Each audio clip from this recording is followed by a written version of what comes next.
or Hitchhiker's Guide to the Galaxy, A Heart of Gold Drive, which, sure, why not? We sexually harassed her, why not just do this to her too?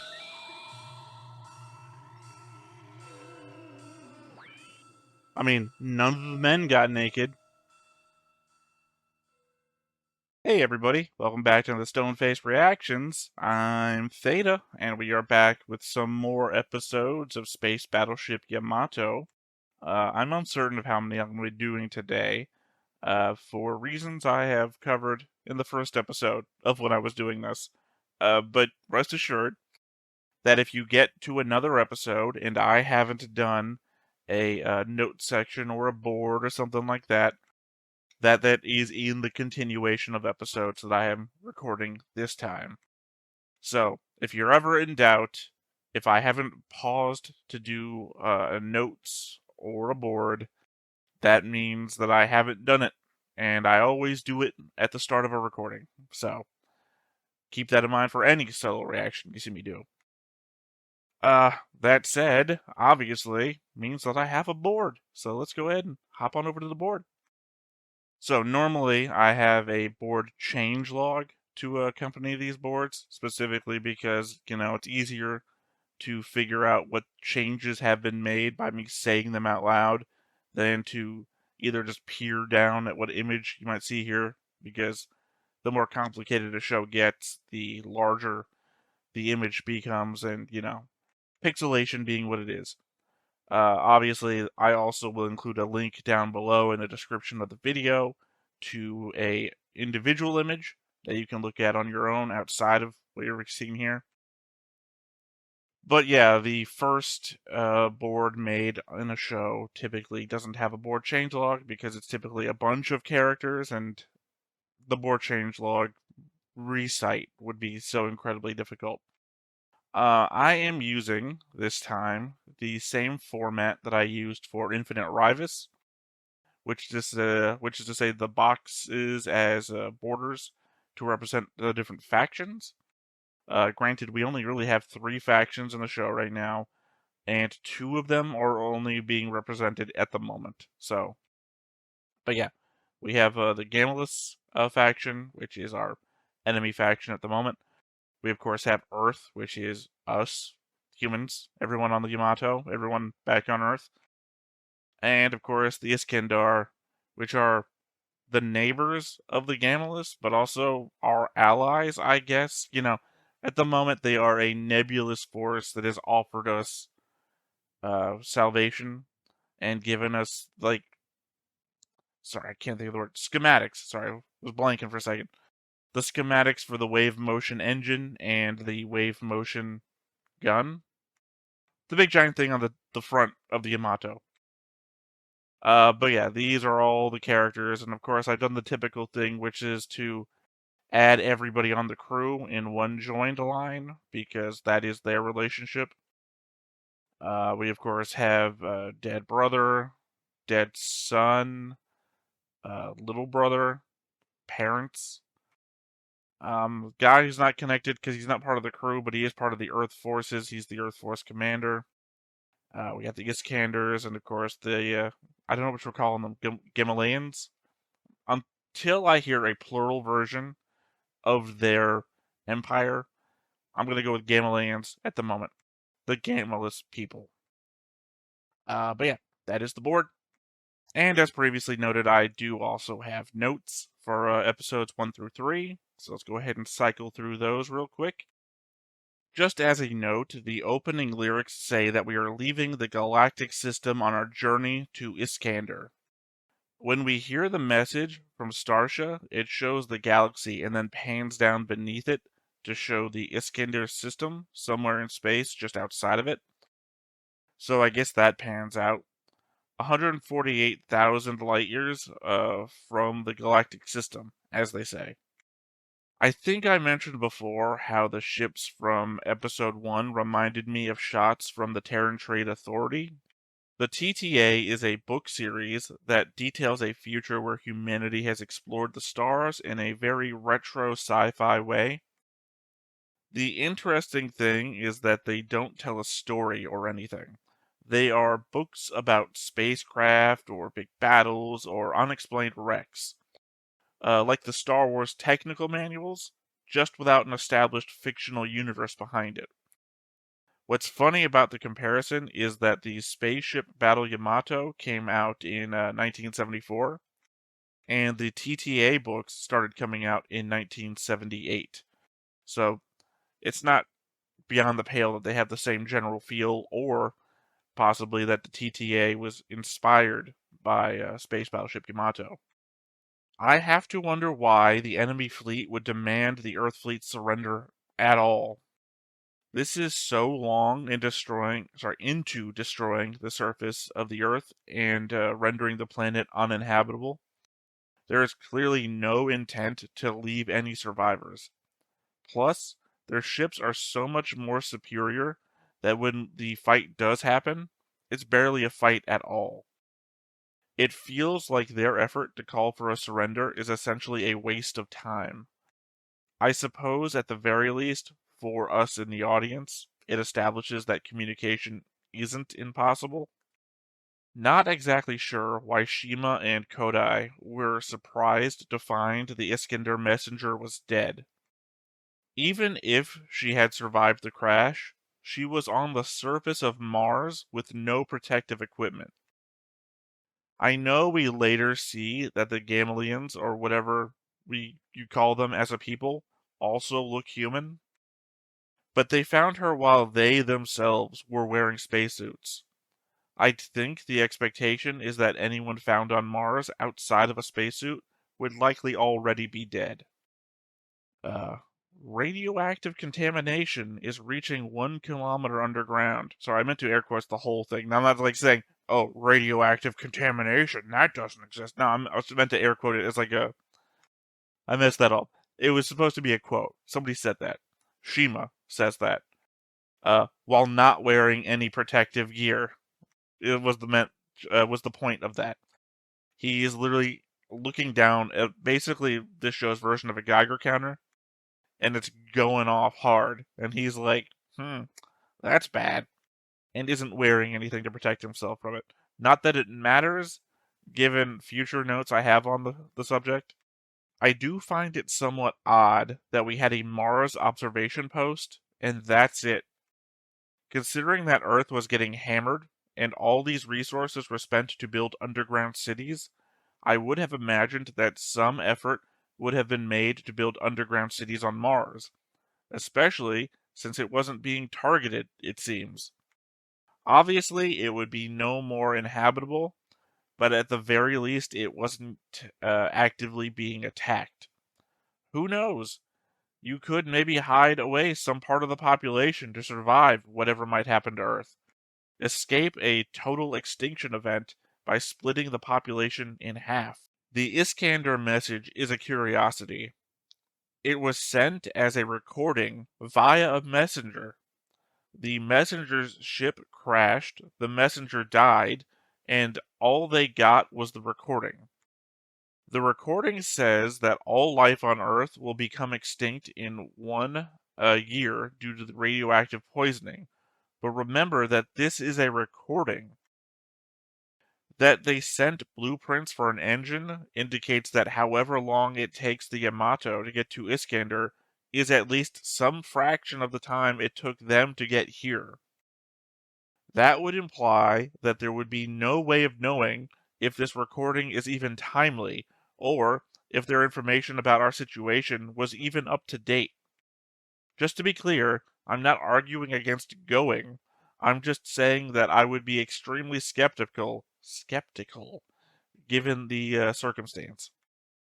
The notes that the translators put over the credits reference future episodes as evidence for the note that they are giving, but thankfully don't spoil what happens in those episodes. In the end, they turn out to just be context and timeline material to help understand what and when things are happening. So, not the horrible thing that I kept getting confused by and like trying to block out from seeing. So, it's fine. So far, it's turned out to be fine. New York, Beijing, Rio de Janeiro, and Paris have all gone silent. Kenya is in a panic, and Moscow is saying its goodbyes. It is an extremely grim description of how close to death the human race is, the verbal version of seeing how dead the Earth looks previously. I just want to reiterate, the episode 2 timing makes no sense. Kodai and Shima are in the hospital being looked after by Mori. Analyzer does some stupid sexual harassment on Mori when the call comes in for Kodai and Shima to get in the nearby air car, to which Analyzer follows and comes with. It takes them to an industrial complex where they get on an elevator that then takes them to the Yamato, where Okada and Mori are. Except that they left Mori back at the hospital, behind them, as they rushed to get there. Not only that, but Mori is wearing a completely different outfit, meaning that not only did she get here first, but she also stopped to change and still beat them here. The fact that they showed the Yamato's new engine in the ceiling above the industrial complex shows exactly where the surface was in relationship to the Yamato itself. The fact that we covered the radiation was penetrating up to 1 kilometer deep, plus an additional half a kilometer in the Kanto region, exposes the fact that once the Yamato lifts off in episode 2, the entire city is getting flooded with radiation.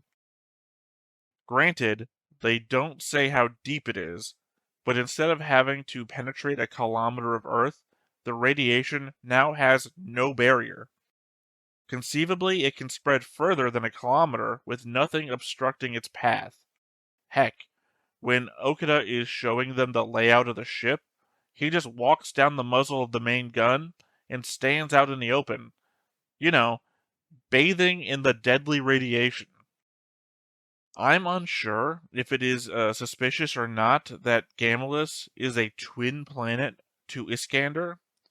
It makes me think of the New Gods, DC Comics reference, and how New Genesis and Apocalypse are twin planets to one another. Interestingly enough, that was first introduced in comics 3 years before Spaceship Battle Yamato came out. It also indicates that to get to Iskander, Yamato will essentially have to get past any defenses. I can't pronounce words today. Any defenses Gamulus has as well. I thought Analyzer was suspicious from the start, as it doesn't match any of the tech that we've seen so far. Even Okata didn't know what it was. And somehow the Gamalians have all this info on what Earth is doing, and even what they call stuff, making me think we might have a double agent. I mean, not helped by the fact it has a predilection for taking its head off and listening through doors, what people are doing. They say the Gamulus fleet came from the large Magellanic Cloud. That struck me as funny for 3 reasons. I noticed just 3 motifs going on here. First, as a former player of Starfleet Battles, my favorite faction was the Andromedan Invaders, which launched their invasion of the galaxy from the lesser Magellanic Cloud. Second, I brought up the Large Magellanic Cloud in a discussion of where the Boasnians may have been from in my reaction to Voltace 5. Third, and most minor, the Large Magellanic Cloud is actually over 148,000 light years away. It's just a show, so it hardly matters, and thus why I said it was the least of all these points. I'm glad that we're nipping Kodai's resentment in the bud before we launch. It'd be a hell of a long-term storyline to have to get past in deep space, dealing with enemy attacks at the same time. I mean, it's something you might see in, like, the reboot of Battlestar Galactica. But him resenting Okatai for essentially, I guess, leaving his brother behind or not dying alongside him, I don't think I would have appreciated the story as much. Or, I mean, that particular storyline as much. And my last note here, the 3rd episode had a note that said Yamato took off once thanks to Shima and the engineering staff, but to avoid loading the crew from the contaminated surface, it was put back down. the crew got on board from the bottom of the third bridge in episode 3. I don't think they understand how radiation contaminates things. Once they opened up the industrial area to the surface, radiation should have just poured in. Everyone down there would have been contaminated. Heck, everything down there would have been contaminated. It literally no longer mattered. But again, I don't think anyone really cares, given the whole captain standing in the contaminated wind at the end of the Yamato cannon scene. It's funny though, I paused and typed all that, and then the next end credit note was Okita and the other two were not wearing airtight suits inside the tip of the wave motion gun. Sci-fi fanatics insist that the Yamato must be protected by an invisible air barrier, but which is legit something I thought about, given the fact that the cannoneers seem to be in rooms open to the outside of the ship, which would be difficult to deal with once they got out into space, if we don't see them wearing spacesuits from now on. But otherwise, the captain's coat was flapping in the wind, which seems to me to be evidence of no air shield. I appreciate that the notes section here would then seem to indicate that I'm not the only one who's thinking this stuff. Or also that I'm entering into a debate now that is, let's see, 30, 50, 51 years old. I'm entering into a 51-year-old debate, and I've never heard any of the debate topics before.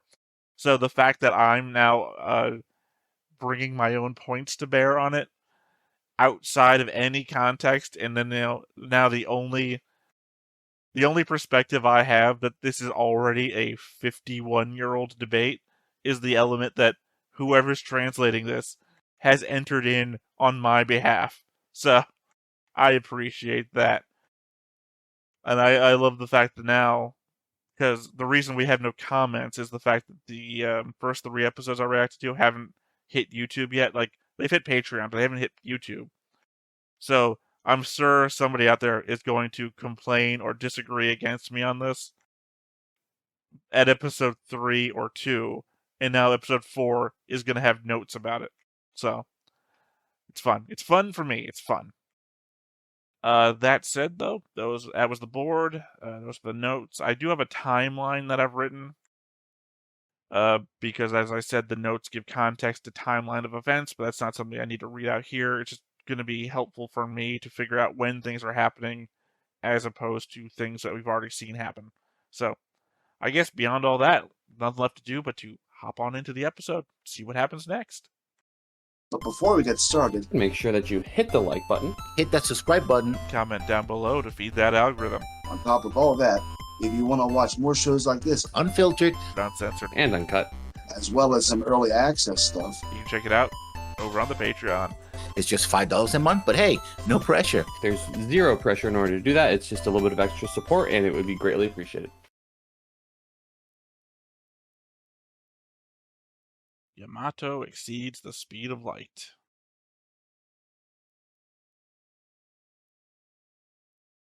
Now, I guess an interesting thing in my mind is if the Yamato has artificial gravity. Because obviously everybody walks around on this ship, and it doesn't seem to be like any of the handrail stuff that you see in like Gundam.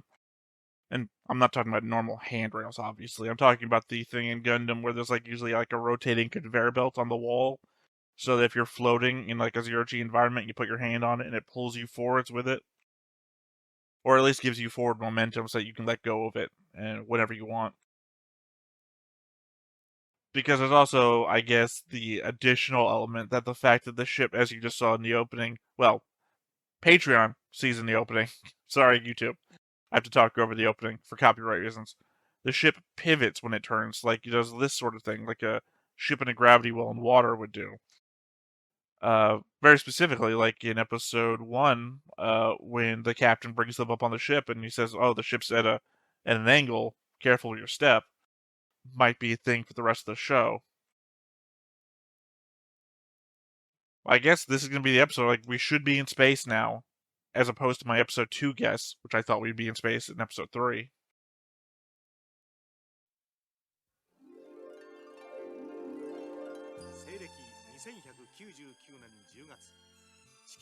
Very weird that we're gonna recount the attempted destruction of the Yamato with what seems to be a harpsichord dream sequence music. 宇宙戦艦ヤマトは地球から14万8000光年の彼方にある大マゼラン星雲にある惑星イスカンダルへ向かうべく今発進した。放射能除去装置を1年以内に持ち帰ることができるのだろう。 Also, pointedly, the engine that's very vital to our whole transportation sticks out the bottom of the ship. Very easy target, it feels like. Also, Gamlis looks like Apocalypse from DC Comics. Not helped in that metaphor. I kind of like the idea that maybe Gamlis rips off Apocalypse and then Terran Trade Authority rips off Yamato. It's like a long chain of people being inspired by one thing after another.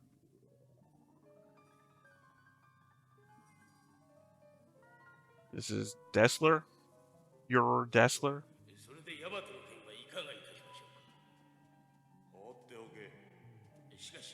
Sorry, the Führer has a vice president?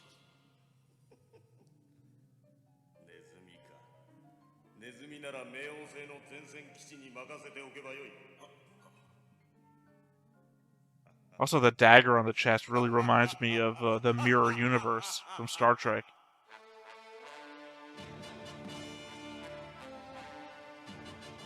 So why was his vice president like blue or purple when he looks like a normal-ass human?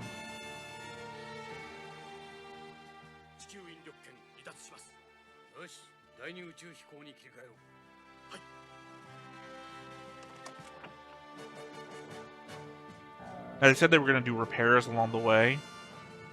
Not repairs, finish the building along the way. Do they still have to do that, or was that just stuff that they said while they were on the ground?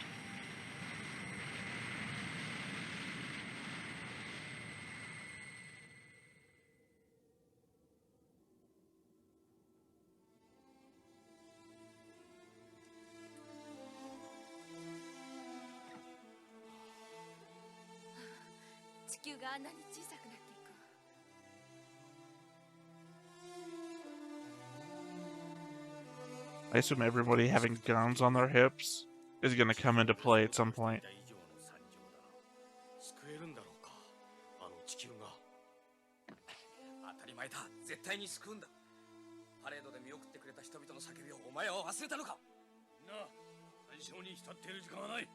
I mean, the cries of the people that were accusing you of running away and never coming back.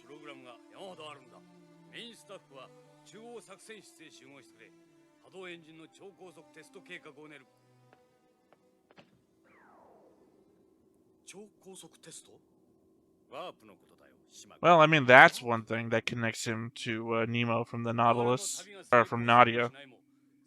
He's got a chair that just goes everywhere he wants it to.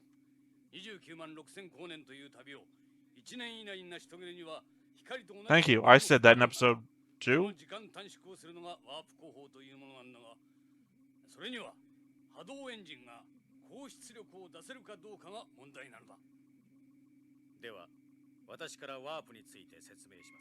Please do a paper fold. That is the classic way to do warp.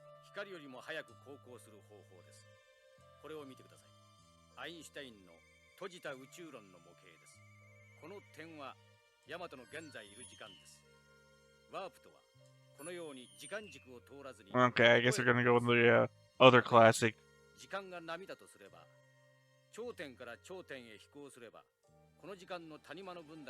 No, wait, maybe they will do the folded paper thing.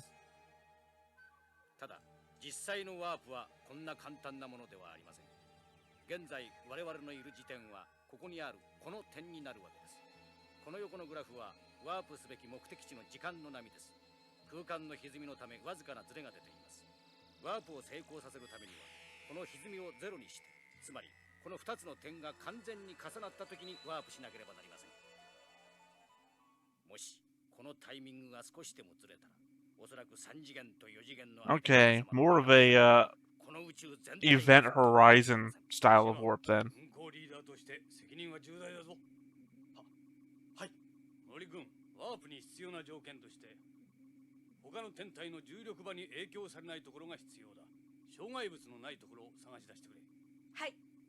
よし、テスト空間が決定次第、計画を実行する。ヤマトは火星へ向かって航行中。速度。I mean, it's legitimately the test flight of the Event Horizon. 奴らの行動を黙って見ているわけにはいかん。我々冥王星前線基地の名誉にかけてヤマトを撃破してしまうのだ。What do all these fucking tubes in the ceiling do? ですら相当のお言葉に甘えているわけにはいかん。There's one thing the Führer is known for, it's his kindness.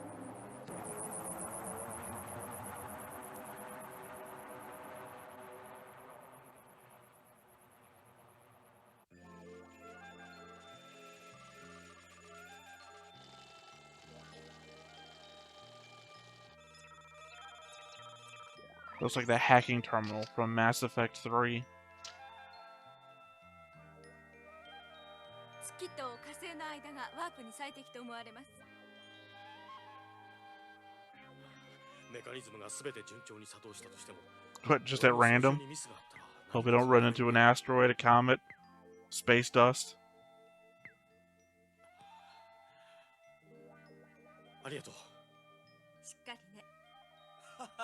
おい島、今からそんなに硬くなってちゃ体が持たないぞ。なんだとIs a weird soundtrack for the mood that they're trying to set.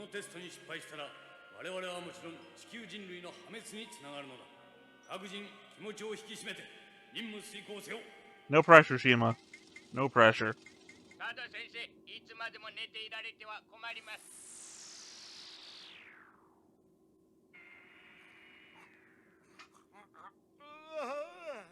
何だい、人の睡眠を邪魔しよってからに。ワープテストが行われます。なんじゃ、ワープ？特別にうまいスープのことかいな。ヤマトが時間を飛び越えることです。あ、そう。はい。I mean, legitimately, it would be the best time to just stay asleep. 寝覚めの酒はまた格別じゃねえ。いや、これはダメだ。全然通じてない。I mean, essentially, the Doctor is in such a position that he could just stay asleep until needed. Like the EMH from Star Trek Voyager.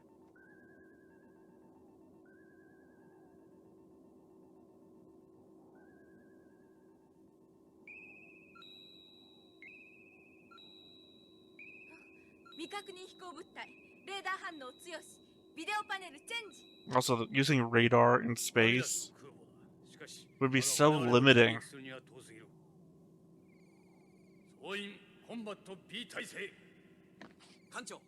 It would take forever for a radar ping to come back from an object a long ways away.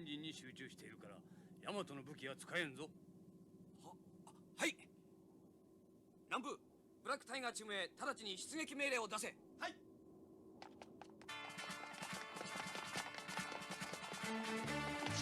Except, what if you need to go? So I'm just thinking, like, what if they need to do the warp test while you're out? You get stranded, left behind.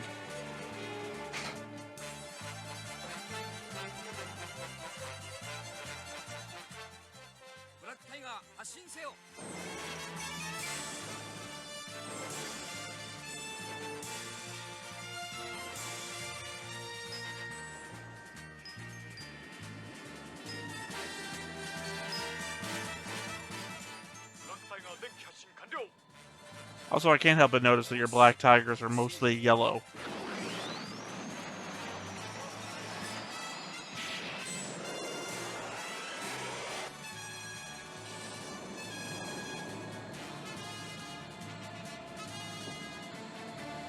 Well, at the very least, they seem to be mostly missile-oriented, and the missiles seem to be the thing that affects the gameless ships the most.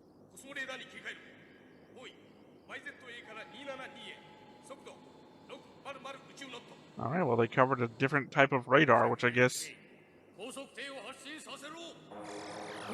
indicates that maybe the Yamato also has Cosmo radar. Though I don't know where it would get it.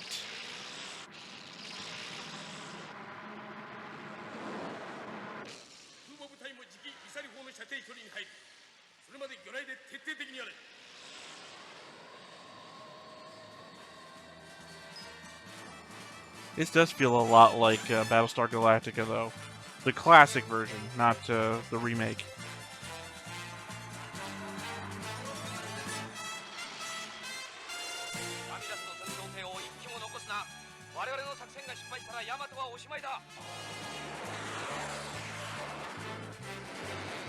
I don't know, the Yamato got through what seemed to be like a nuke explosion.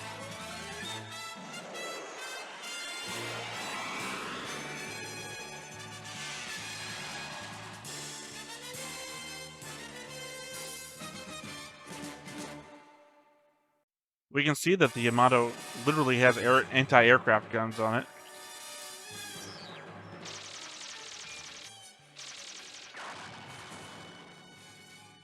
I thought the Yamato was going to use its anti-aircraft guns to shoot at the incoming missiles.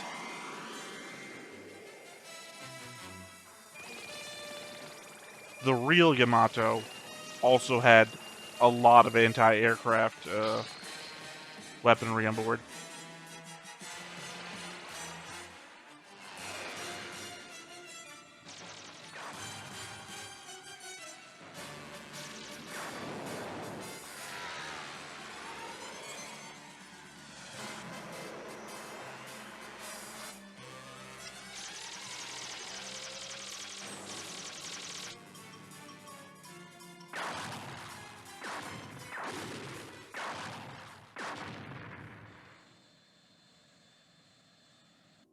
Well, thankfully, the gameless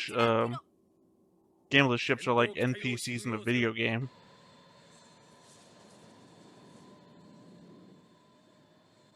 Wait, we're just gonna leave the carrier behind? Why don't you take that out too?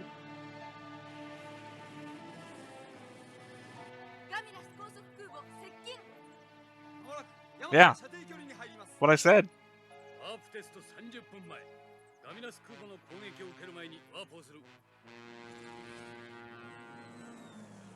I mean, unless you're wrong, and you don't.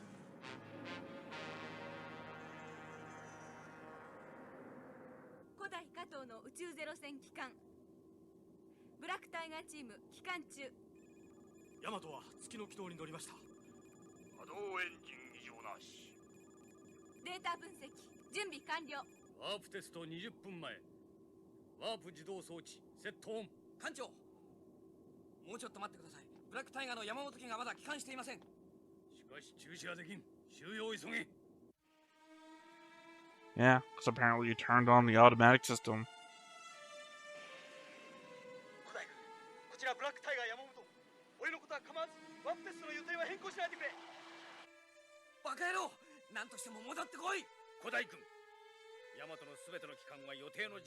I mean, I guess worst case scenario, he's not too far away, depending on how much oxygen he has on board.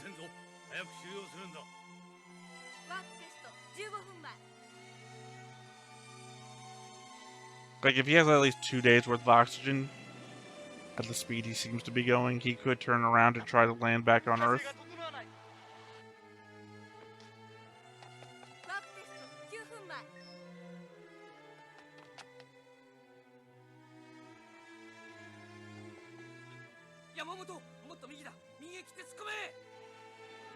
It's very rare looking at their spacesuits because it looks like his neck is fully exposed. You know, to space.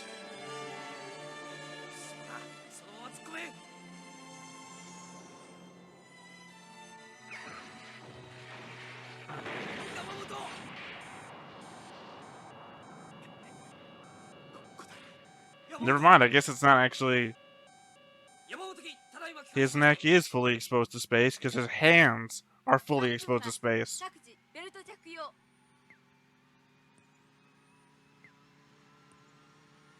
古代に負けられない。僕のスイッチ一つにヤマトの運命がかかっているんだ。 Maybe lose to him. 島、しっかりやれ。今度はお前が勝負する時だ。命を預けたぜ。 ワープテスト At what point was any of this a competition?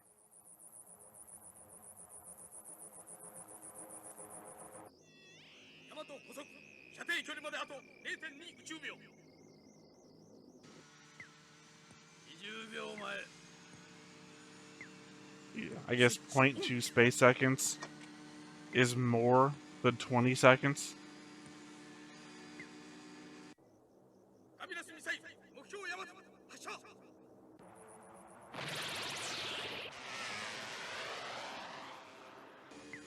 Or I guess the travel time will change that up.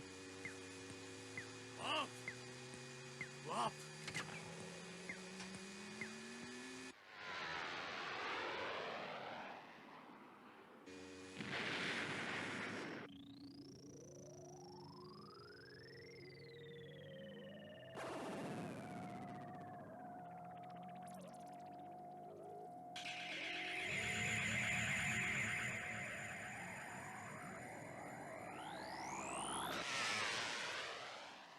全弾命中。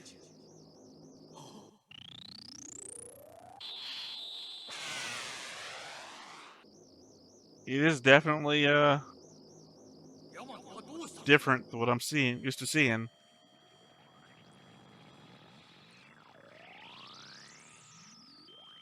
It's also odd that it's moving in the warp, even though it wasn't moving in space.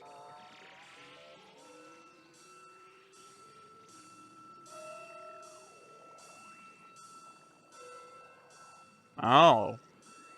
This is like Star Trek's Warp 10 concept, where you occupy all spaces, time and space.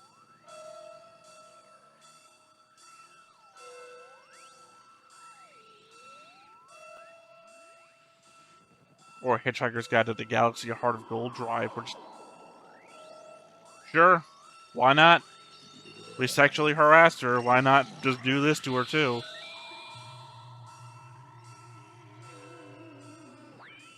I mean, none of the men got naked.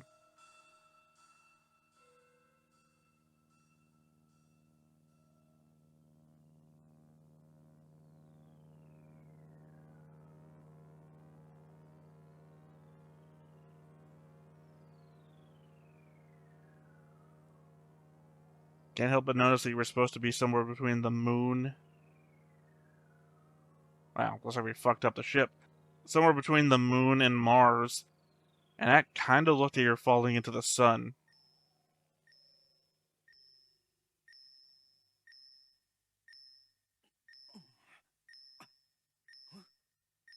成功したのか。あれから1分しか経っていないけれど。ん？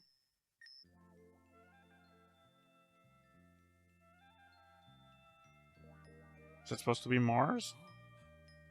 火星だ。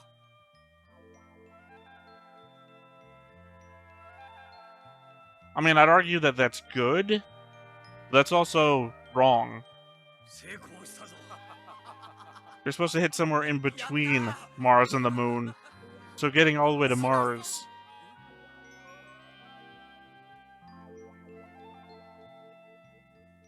おい、島。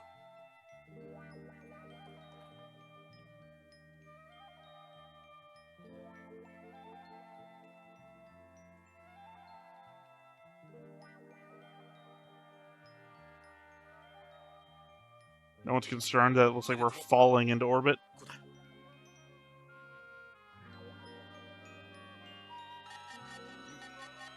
行こう。船を損傷したぞ。島、火星へ着陸させろ。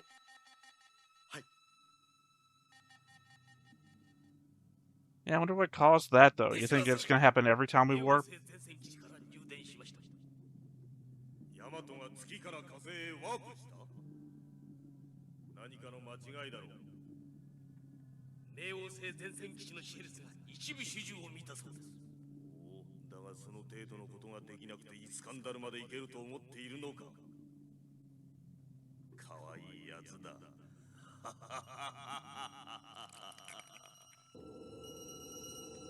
I guess the idea is it's just one ship. What could it do? Especially from a group that's been rocking us this whole time.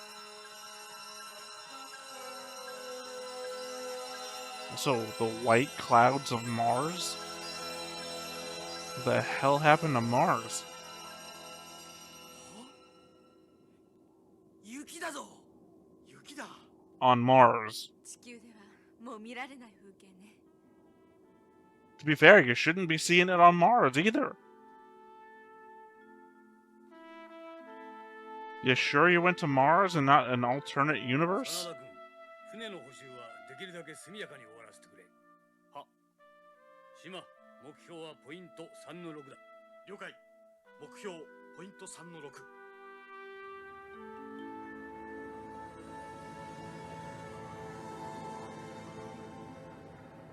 Again, the fact that this Mars seems to have an atmosphere, and, you know, this makes me even more question why he didn't move people here.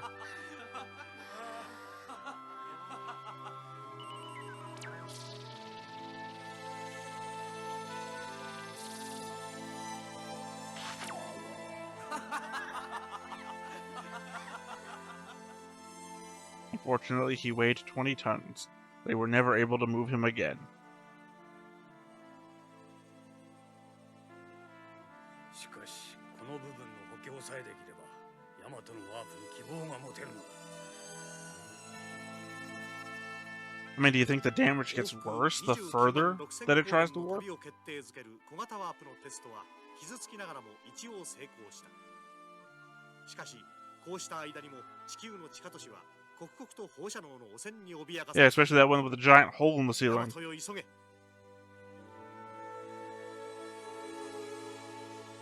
I was just wondering if they were going to tell us how many days.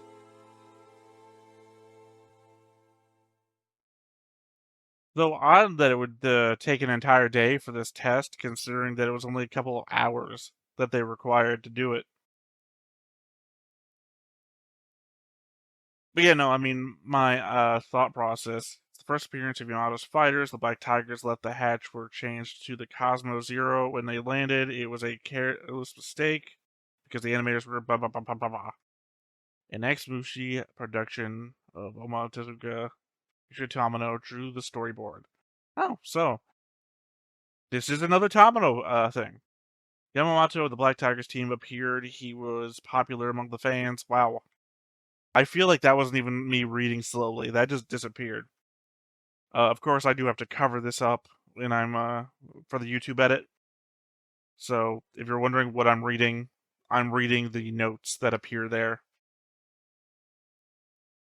Unfortunately, again, something I have to cover up and talk over, as per the copyright concerns of YouTube.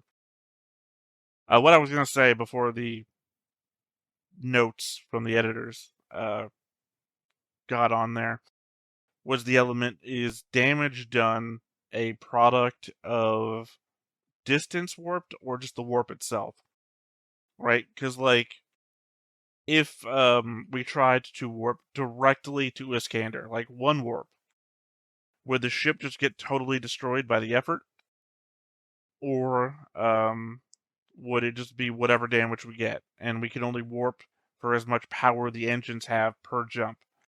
Like, we did the test, but now the show has to state what the limiting factor is. Like, can we jump 100 light years at a time? Can we jump 1,000 light years at a time?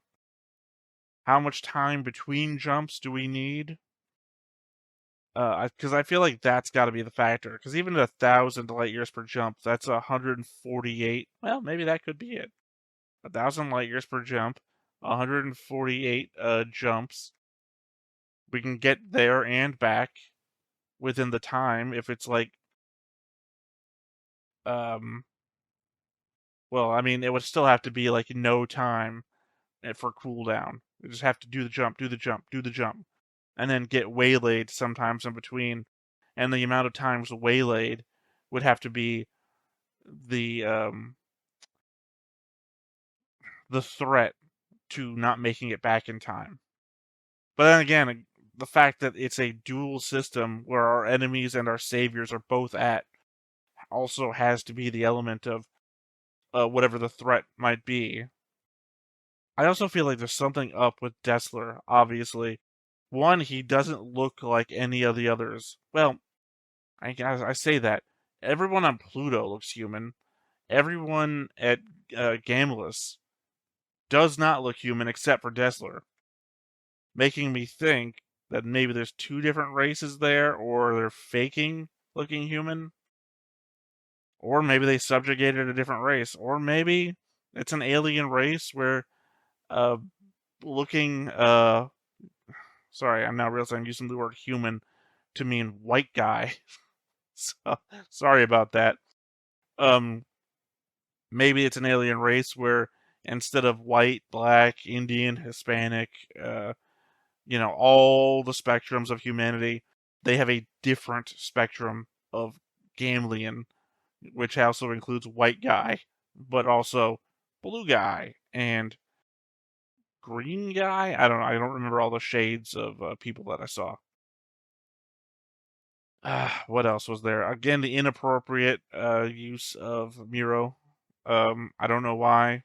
The show feels like it's fine to sexually harass her, and then she's the only one who gets her clothes removed by the warp. Was that just like, we gotta find a way to bring the guys into this animated adventure back in 1974? Well, what if we just get a cute woman? I don't think that's gonna be enough. I get a robot to sexually harass her, and maybe sometimes the warp removes her clothes. That'll do it. That's the thing the show was missing. I don't know, guys. I don't know.